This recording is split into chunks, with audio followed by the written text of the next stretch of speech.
সাবেক প্রধানমন্ত্রী শেখ হাসিনা। তার বিরুদ্ধে জুলাই গণহত্যার অভিযোগে আন্তর্জাতিক অপরাধ ট্রাইব্যুনালে মামলা হয়। এরপর থেকেই দাবি ওঠে তাকে দেশে ফেরত আনার। শেখ হাসিনাকে ফেরত চেয়ে ঢাকার কূটনৈতিক চিঠি গ্রহণ করেছে দিল্লি। সোমবার রাতে এ তথ্য নিশ্চিত করেছে ভারতের পররাষ্ট্র মন্ত্রণালয়। তবে এ নিয়ে তাৎক্ষণিক কোনো প্রতিক্রিয়া জানায়নি মোদি প্রশাসন।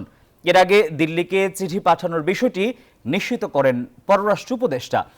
আরেক অনুষ্ঠানে স্বরাষ্ট্র উপদেষ্টা জানান, ভারতের সাথে বন্দি প্রত্যর্পণ চুক্তি থাকায় শেখ হাসিনাকে ফেরানো সম্ভব।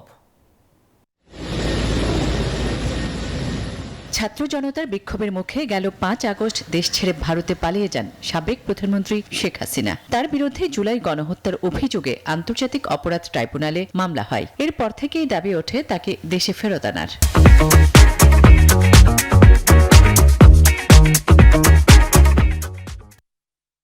দেশে ফেরত চেয়ে ভারতের কাছে কূটনৈতিক পত্র বা নোট ভার্বাল পাঠায় ঢাকা। সোমবার এ তথ্য জানিয়েছে পররাষ্ট্র উপদেষ্টা মোহাম্মদ তৌহিদ হোসেন। আর একই দিন স্বরাষ্ট্র উপদেষ্টা জাহাঙ্গীর আলম জানান, ভারতের সাথে বন্দি প্রত্যর্পণ চুক্তি থাকায় শেখ হাসিনাকে দেশে এনে বিচারের মুখোমুখি করা সম্ভব।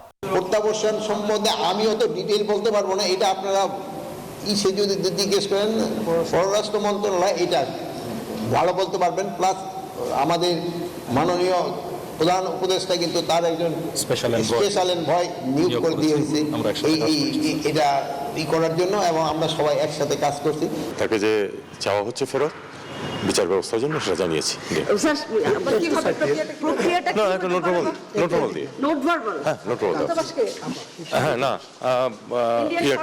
ভারত সরকারকে।